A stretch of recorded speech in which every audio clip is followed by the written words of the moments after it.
എപ്പോഴും ദേഷ്യം മാത്രമുള്ള സ്ത്രീകളാണോ നിങ്ങൾ? പ്രത്യേകിച്ച് മക്കളോട്, റിലേഷൻഷിപ്പില് എന്ത് കുഞ്ഞു കാര്യം കിട്ടിക്കഴിഞ്ഞാലും പെട്ടെന്ന് അങ്ങ് പൊട്ടിത്തെറിക്കുന്ന ഒരു സ്വഭാവം. ഇമോഷണൽ റെഗുലേഷൻ തീരെ ഇല്ലാത്ത ആളുകളാണ് നിങ്ങളെങ്കിൽ നിങ്ങൾ മനസ്സിലാക്കേണ്ടത് നിങ്ങൾ എന്തൊക്കെയോ സ്ട്രെസ്സിലൂടെ കടന്നു പോവുകയാണ്. പ്രത്യേകിച്ച് പാർട്ട്ണറിൽ നിന്നുള്ള പ്രശ്നങ്ങളുള്ളവർക്കാണ് ഇങ്ങനെയുള്ള സ്ട്രെസ് കൂടുതലായിട്ട് കണ്ടുവരുന്നത്.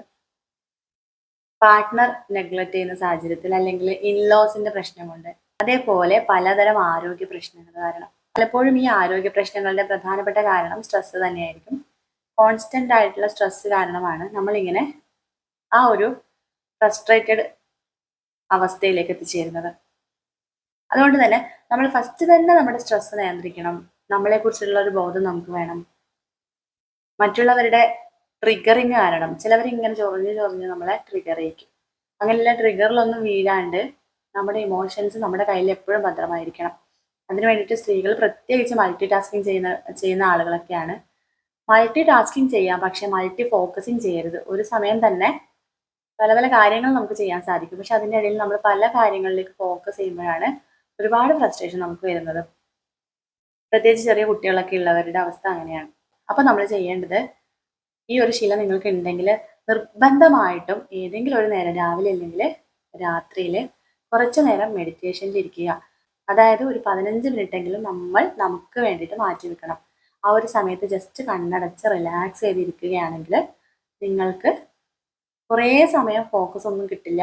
പല പല ചിന്തകളും നിങ്ങളുടെ മനസ്സിലേക്ക് കടന്നു വരും. ആ ചിന്തകളോടൊന്നും ഇന്ററാക്ട് ചെയ്യാതിരിക്കുക.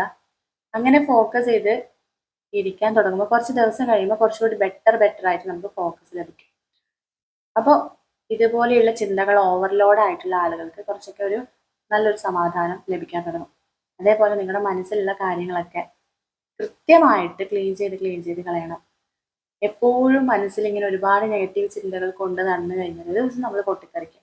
ആ പൊട്ടിത്തെറിയാണ് പലപ്പോഴും നമ്മുടെ മക്കളുടെ അടുത്തൊക്കെ നമ്മൾ കാണിക്കുന്നത്.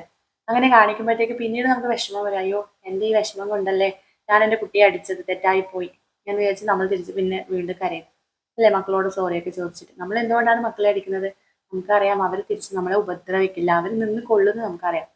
അതുകൊണ്ടാണ് നമ്മൾ അവരെ ഉപദ്രവിക്കാനുള്ള ഒരു ടെൻഡൻസി കാണിക്കുന്നത്.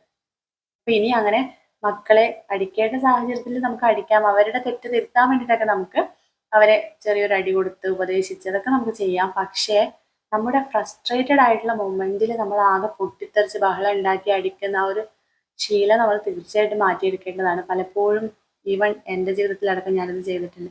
പിന്നീട് എപ്പോഴൊക്കെയോ ഞാനത് കറക്റ്റ് ചെയ്തിട്ടുണ്ട്.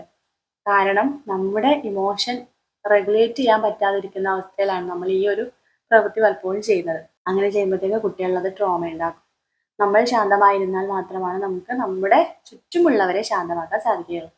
നമ്മൾ പലപ്പോഴും ഇങ്ങനെ ഫ്രസ്ട്രേറ്റഡ് ആവുന്നതിന്റെ റീസൺ എല്ലാ ഉത്തരവാദിത്തങ്ങളും നമ്മുടെ തലയിൽ വരുമ്പോഴാണ്. പലപ്പോഴും ഇതുപോലെയുള്ള ഇറസ്പോൺസിബിൾ ആയിട്ടുള്ള പാർട്ട്ണറിനെ കൊണ്ടും അതുപോലെയുള്ള ഫാമിലി മെമ്പേഴ്സിനൊക്കെ കൊണ്ടൊക്കെ ആയിരിക്കും നമ്മളിങ്ങനെ ഫ്രസ്ട്രേറ്റഡ് ആവുന്നത്. എല്ലാ ജോലിയും നമ്മൾ തന്നെ ചെയ്യണം എന്ന് നിർബന്ധമൊന്നുമില്ല. അങ്ങനെ എല്ലാ ജോലിയും നമ്മുടെ തലയിലേക്ക് ഏറ്റെടുക്കരുത്. വയ്യാന്ന് പറഞ്ഞ് മാറ്റി വെക്കുക. ഇമ്പോർട്ടൻ്റ് ആയിട്ടുള്ള കാര്യങ്ങൾ മാത്രം ചെയ്യുക. വീട്ടിലുള്ള ജോലികളൊക്കെ ബാക്കിയുള്ള ഫാമിലി അംഗങ്ങളെ കൂടി ഉൾപ്പെടുത്തിക്കൊണ്ട് ചെയ്യിക്കുക.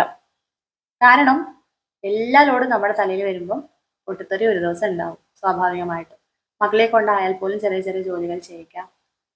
അങ്ങനെ മൊത്തം ഉത്തരവാദിത്തങ്ങൾ ഏറ്റെടുത്ത് നടത്തേണ്ട ആളുകളല്ല സ്ത്രീകൾ എന്ന് മനസ്സിലാക്കുക. അപ്പൊ അതിന് വേണ്ടിയിട്ടുള്ള ഓരോ സ്റ്റെപ്പും നിങ്ങൾ ജീവിതത്തിൽ എടുക്കുക, ഓരോ സ്റ്റാൻഡുകളും നിങ്ങൾ എടുക്കുക. നിങ്ങളുടെ ജീവിതത്തിൽ നിങ്ങൾക്ക് വേണ്ടി സംസാരിക്കാൻ നിങ്ങൾ മാത്രമേ ഉള്ളൂ. അതുകൊണ്ട് തന്നെ വലിയ ബഹളങ്ങളൊന്നും ഇല്ലാതെ എനിക്കിത് ചെയ്യാൻ പറ്റില്ല, എനിക്ക് ഇന്ന ജോലികളുണ്ട്, എൻ്റെ കാര്യങ്ങൾ ഇന്ന പോലെ തീർക്കാനുണ്ട് എന്നൊക്കെ ക്ലിയർ ആയിട്ട് പറഞ്ഞ് എല്ലാവരെയും ഉൾപ്പെടുത്തിക്കൊണ്ടിട്ടുള്ള ഒരു സിസ്റ്റം തന്നെ ഡെവലപ്പ് ചെയ്തെടുക്കേണ്ടതായിട്ടുണ്ട്. ഇതൊക്കെ ചെയ്യുമ്പോൾ നിങ്ങളൊരു വിപ്ലവകാരിയായിരിക്കും നിങ്ങളുടെ വീട്ടിൽ. ആദ്യമൊക്കെ ഇതൊക്കെ ഉണ്ടാവും, പിന്നെ പിന്നെ അങ്ങ് ശരിയാവും. ഇന്നു മുതൽ നിങ്ങൾ ഈ കാര്യങ്ങളൊക്കെ ചെയ്തുകൊണ്ട് നിങ്ങളുടെ മാനസിക നില ഒരു സ്റ്റേബിൾ ആയിട്ടുള്ള ഇമോഷൻസിലേക്ക് എത്തിക്കുക. എങ്കിൽ മാത്രമേ നിങ്ങൾക്ക് നിങ്ങളുടെ കുടുംബത്തിലും നിങ്ങൾക്കും സന്തോഷം നേടിയെടുക്കാൻ സാധിക്കുകയുള്ളൂ.